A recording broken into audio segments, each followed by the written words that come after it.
الشيطان الرجيم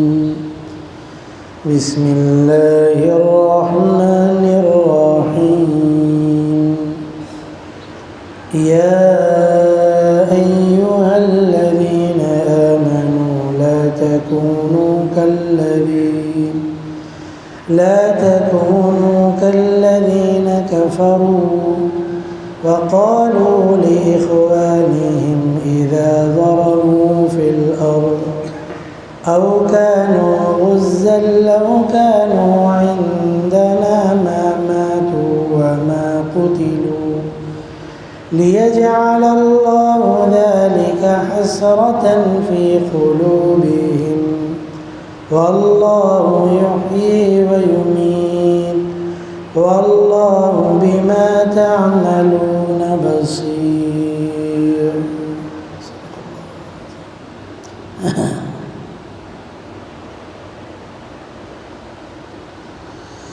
یہ سورہ آل عمران کی آیت نمبر 156 ہے، اور اس آیت مبارکہ کے اندر بھی اللہ رب العزت ایمان والوں سے مخاطب ہیں، اور ایمان والوں کو یہ خاص بات کا حکم دیا جا رہا ہے۔ پہلے اس آیت مبارکہ کا تھوڑا سا پس منظر دیکھ لیں۔ اس سورہ مبارکہ کے اندر گزشتہ کئی آیات سے غزوہ احد کا واقعہ یہ بیان ہو رہا ہے۔ اس سے متعلق مختصراً پہلے بھی میں نے عرض کیا تھا، اس غزوے کے اندر، اس لڑائی کے اندر مسلمانوں کو کچھ نقصان ہوا تھا۔ ابتدائی طور پر یعنی درمیان میں کچھ وقتی طور پر مسلمانوں کو شکست بھی ہوئی ہے اس میں، اور اس کے اندر بڑے بڑے صحابہ، تقریباً 70 صحابہ کرام اس لڑائی میں وہ شہید بھی ہوئے ہیں۔ تو یہ جو وقتی شکست اس کے اندر مسلمانوں کو ہوئی، بہرحال دوبارہ پھر مشرکین واپس پلٹ گئے۔ تو اس موقع کے اوپر جب یہ مسلمان صحابہ کرام آپ صلی اللہ علیہ وسلم واپس مدینے آئے ہیں، تو ایک تو یہ سانحہ پیش آیا کہ اس کے اندر کچھ صحابہ کرام کی شہادتیں ہوئی، خدا آپ صلی اللہ علیہ وسلم زخمی ہوئے، اور بھی بہت سے صحابہ کرام زخمی تھے اس کے اندر۔ اب جب مدینہ واپس آئے ہیں، یہ جماعت مسلمانوں کی واپس آئی مدینہ، تو بہرحال جو منافقین وہاں موجود تھے انہوں نے یہ باتیں کرنا شروع کر دی کہ دیکھو، اگر تم ہماری بات مانتے اور مدینے سے باہر نہ جاتے لڑنے کے لیے تو تمہارا یہ نقصان نہ ہوتا۔ اس لڑائی سے پہلے، غزوہ احد سے پہلے، آپ صلی اللہ علیہ وسلم نے ویسے مشاورت کی تھی، اور اس میں بہرحال رائے سب کی الگ الگ بھی آئی تھی۔ اس کے اندر بعد میں یہی طے ہو گیا کہ ٹھیک ہے، ہم باہر نکل کے لڑیں گے، اور احد کے میدان میں یہ پھر لڑائی لڑی گئی اس کے اندر بہرحال۔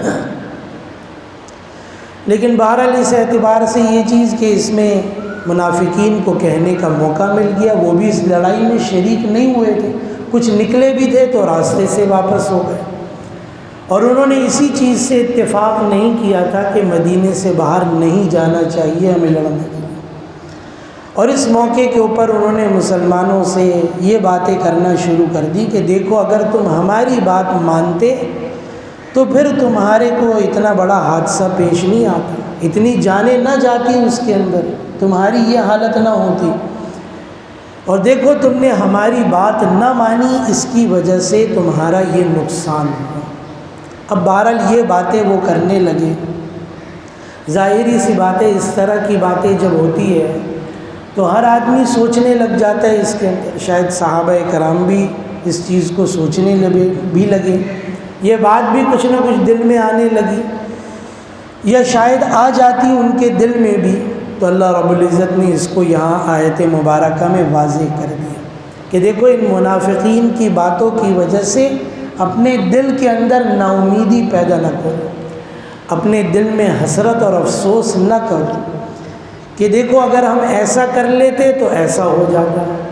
یہ جو چیز ہے نا اس کے اندر یہ عام طور پر ہوتی ہے، کاش ہم نے یوں کر لیا ہوتا تو یہ ہو جاتا،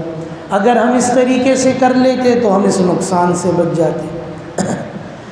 بہرحال یہ چیز اپنی جگہ پر ہے، لیکن جو اللہ کی طرف سے مقدر میں ہوتا ہے، جو تقدیر میں لکھا ہوتا ہے، جو اللہ کا فیصلہ ہوتا ہے وہی ہوتا ہے اس کے اندر۔ اور ظاہری سی بات ہے یہ چیز پہلے ہی سے طے تھی اس کے اندر۔ تو بہرحال اسی لیے اس آیت مبارکہ کے اندر یوں تسلی دی گئی اور یہ بات سمجھائی گئی کہ تم ان منافقین کی باتوں میں آ کر حسرت اور افسوس نہ کرو، اپنے اندر مایوسی پیدا نہ کرو۔ اور اگر تم یہ سوچ رہے ہو کہ دیکھو ہم اللہ کے راہ میں نہیں جاتے، ہم جہاد میں نہیں جاتے تو ہماری اتنی جانیں نہیں جاتی، ہمارا یہ نقصان نہ ہوتا، ہمارا اتنا جانی نقصان نہ ہوتا۔ دیکھو موت تو ہر جگہ آنی ہے، چاہے گھر پر ہو چاہے اللہ کے راستے میں ہو، اس سے تو کوئی بھی انکار نہیں۔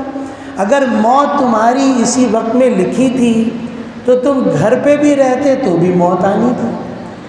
تو اس لیے تمہیں اس چیز سے نا امید نہیں ہونا چاہیے، مایوس نہیں ہونا چاہیے، اور تمہارے دل میں ایسی کوئی حسرت نہیں ہونی چاہیے۔ اور دیکھو تم اللہ کے راستے میں نکلے، جن کی جانیں چلی گئیں اللہ کے راستے میں وہ شہید ہو گئے، انہوں نے ایک بڑا مرتبہ حاصل کر لیا شہادت کا، وہ اللہ کے مقرب بن گئے، اللہ کے محبوب بن گئے۔ اور جو غازی بن کر واپس آئے ہیں، جو زخموں سے چور ہیں، انہوں نے بھی بڑا اجر و ثواب کمایا، کوئی نقصان نہیں ہوا کسی کا، نہ جن کی جانیں گئی ان کا کوئی نقصان ہوا، اور نہ جو واپس آئے غازی بن کے نہ ان کا کوئی نقصان ہوا۔ تو بہرحال یہ چیز یہاں پر سمجھائی اس کے اندر کہ دیکھو ان کی باتوں میں نہ ہو، یہ تو جو اللہ کا فیصلہ ہے ویسے ہی ہوتا ہے۔ اس کے اندر ایک دو باتیں اور اس میں مختصراً عرض کر دوں۔ اس کا مطلب قطعی یہ بھی نہیں ہے کہ آدمی تدبیر اختیار نہ کرے، صحیح ہے نا، کسی بھی کام کے لیے، یعنی آدمی تقدیر کو اور نعوذ باللہ اللہ کو آزمائے نہیں اس طور پہ کہ بھئی آدمی اپنے سر پہ بندوق رکھ لے اور گولی چلائے اور پھر دیکھے کہ بھئی میں مرتا ہوں یا نہیں مرتا، گولی لگ جائے اور پھر دیکھتا ہوں میں مروں گا یا نہیں مروں گا۔ ہے کوئی آدمی بڑی اونچی عمارت سے چھلانگ لگا لے اور پھر یہ کہے بھئی دیکھتا ہوں میں کہ بھئی میں مرتا ہوں کہ نہیں مرتا، بھئی اس کے اندر تو یہ تقدیر کو اور نعوذ باللہ اللہ کو آزمانے کی ضرورت نہیں ہے۔ شاید موت یوں ہی لکھی ہوئی تھی کہ وہ یہ چیز دیکھنے کے لیے چلا گیا اور چھلانگ لگائی، مر ہی جائے گا، ظاہر سی بات ہے، اللہ نے موت ہی وہ لکھی ہوئی۔ تو یہ بھی چیز ہے۔ دوسری چیز یہ بھی نہیں ہے کہ آدمی یہ سوچے کہ بھئی جو مقدر میں لکھا ہوگا وہی ہوگا، اس لیے کوئی تدبیر اختیار نہ کرے، نہیں،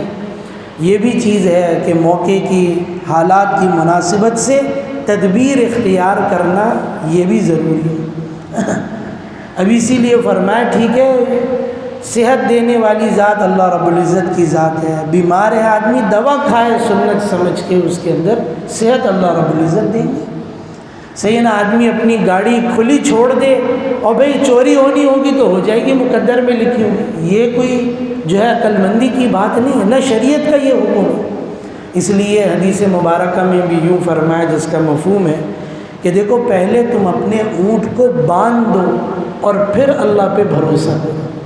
ضرورت جانور ہے وہ تو ادھر ادھر چلتا پھرتا رہے گا، ادھر ادھر چلا جائے گا، اس کے اندر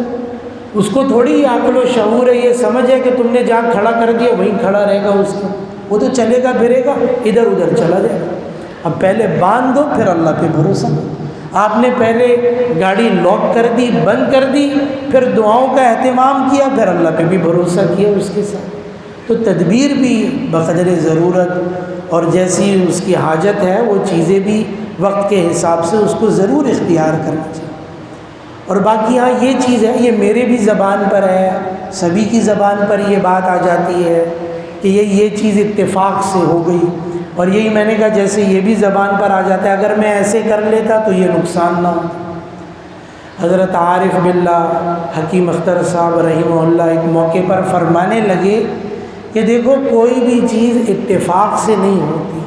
کوئی بھی چیز اتفاق سے نہیں ہوتی، یہ جو کچھ بھی ہوا ہے یہ پہلے ہی سے مقدر میں لکھا ہوا تھا، اسی لیے وہ چیز ہوئی۔ تو اس لیے ایک تو یہ چیز ہے اس کے اندر کہ یوں کہا جائے بھائی اتفاق سے ہو گیا، ٹھیک ہے، وہ چیز آدمی کے دل میں وہ بات نہیں ہوتی، ضرورت ہے ایک ایمان والے کے دل میں یہی بات ہونی چاہیے کہ جیسا اللہ نے چاہا ویسے ہی ہوگی۔ تو اس کے ساتھ اگر ہم یہ بھی یوں کہہ دیں یا یوں کہہ دیا جائے کہ اللہ کی مرضی، اللہ نے چاہا دیکھو ایسا ہو گیا بھائی، یہی چیز تھی اس کے اندر اللہ نے۔ اچھا یہ جو چیزیں ہوتی ہیں نا پھر دل کے اندر اس کی وجہ سے حسرت بڑھ جاتی ہے، دل کے اندر حسرتیں بڑھنے لگتی ہے، آدمی کے دل کو سکون نہیں آتا۔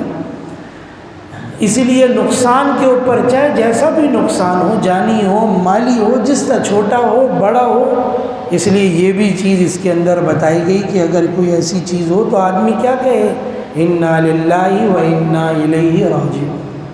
یہ گویا نقصان کے اوپر ہے، اس آدمی کے دل کو اطمینان آ جائے۔ اگر آدمی یہی سوچتا رہے گا میں ایسے کر لیتا، میں ویسے کر لیتا، پھر آدمی کے دل کو اطمینان نہیں آئے گا۔